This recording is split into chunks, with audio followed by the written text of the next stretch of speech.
All right, engineering fans, let's actually start talking about statics. I've had quite a few videos out there that have to do with vectors, which are going to be important. Let's actually get into statics.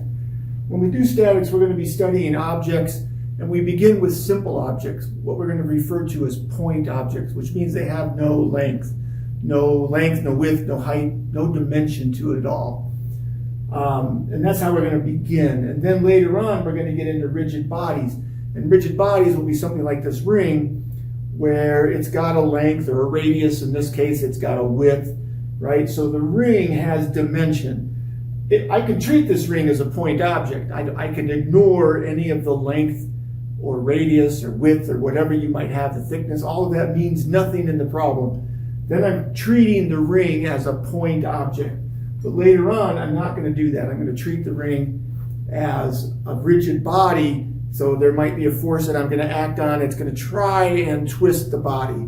The other thing that we're thinking about when we think of a rigid body is if I hold this ring up underneath these two ends, let me just even hold it under one end, the ring is going to bend under its own weight. But if I treat it as a rigid body, then there's no bending that takes place, right? An even better example would be this ruler. So if I treat the ruler as a rigid body, but sure enough, if I put this ring on there, I'm not going to let go of that ring because I'll break the ruler. You can see that ruler is bending. And so if I'm going to look at the forces acting on this ruler or on this ring, and I'm treating it as a rigid body, I'm going to assume no bending is taking place. That's for mechanics of materials.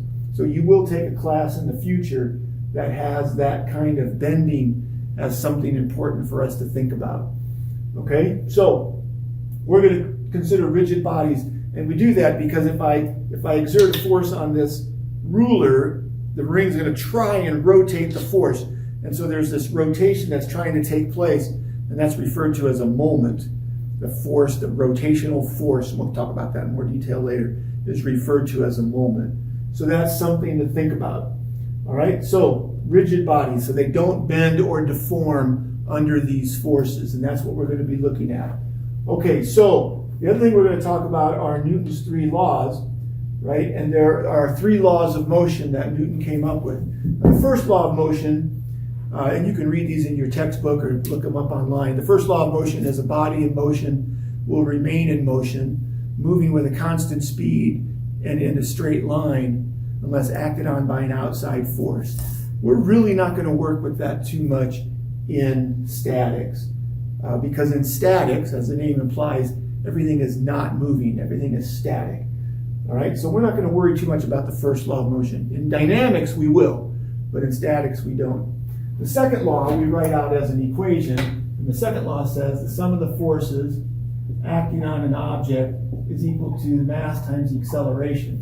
And I'll get into acceleration more when we get into statics. When I get into dynamics. But for statics, this acceleration is equal to 0.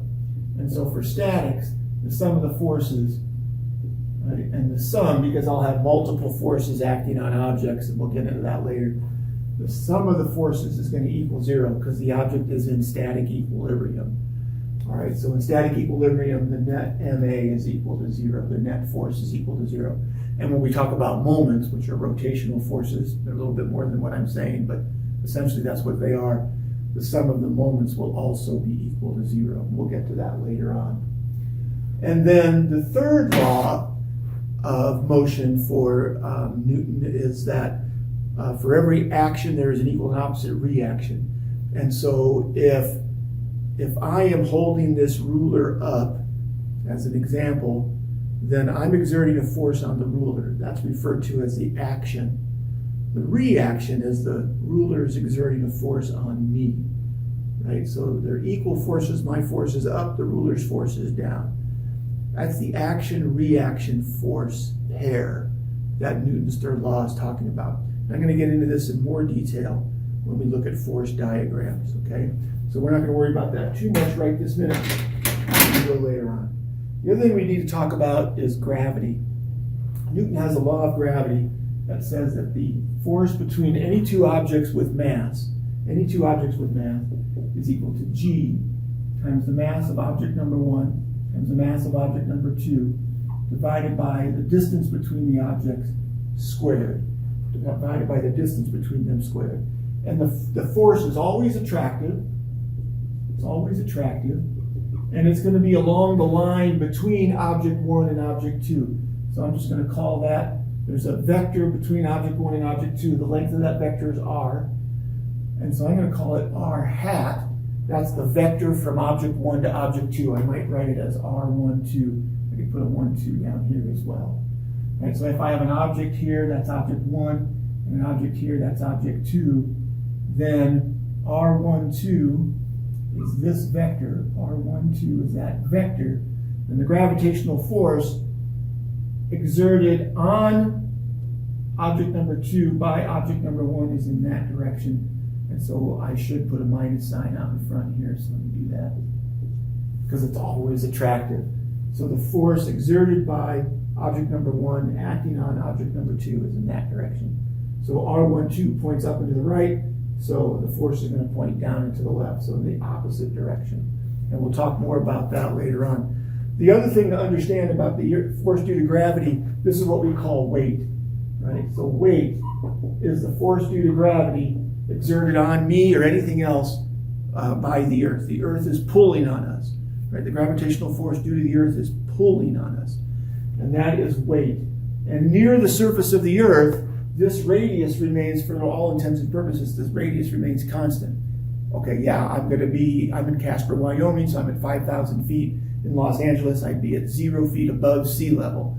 So there is a small variation in there, not negligible, mostly negligible for this class, but it is there. So the weight is the gravitational force between the Earth and whatever object I'm talking about. And I'm going to write that out as mg. It's always down towards the center of the Earth.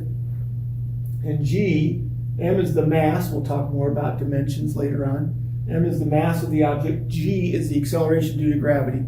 Not that it's accelerating, because something else is keeping it from falling. So right now, I have a weight downward of more pounds than I want to talk about, since Christmas was just the last month. But it's downward, right? And then there's an upward force from the floor keeping me from falling, right? But if I were to step out the windows, I would fall towards the Earth. But right now, I'm not. So G is the acceleration due to gravity. Right here, it's about 9.80 meters per second squared. If you get towards sea level, it's a little closer to 9.81. We also use 32.2 meters per second squared, not meters, feet per second squared as the acceleration due to gravity. Those are the numerical values. I'll talk more about acceleration in later videos, but you just need to know that these are those values in Casper, Wyoming. They're a little different as you change locations. A lot of books will use 9.81, right? I live in Casper where it's 9.80, so that's what I'll be doing in my videos, is using 9.80. Doesn't really matter what value I use. The idea comes across either way. All right, so these are the foundations then. Newton's laws, some of the forces equal 0, right? Some of the forces equaling 0, some of the moments will equal 0. And one of the forces that will be really critical for us is weight, right? Anything with mass is going to have a certain amount of weight. All right, if you have any questions on this first video, please leave them in the comments below. Thank you.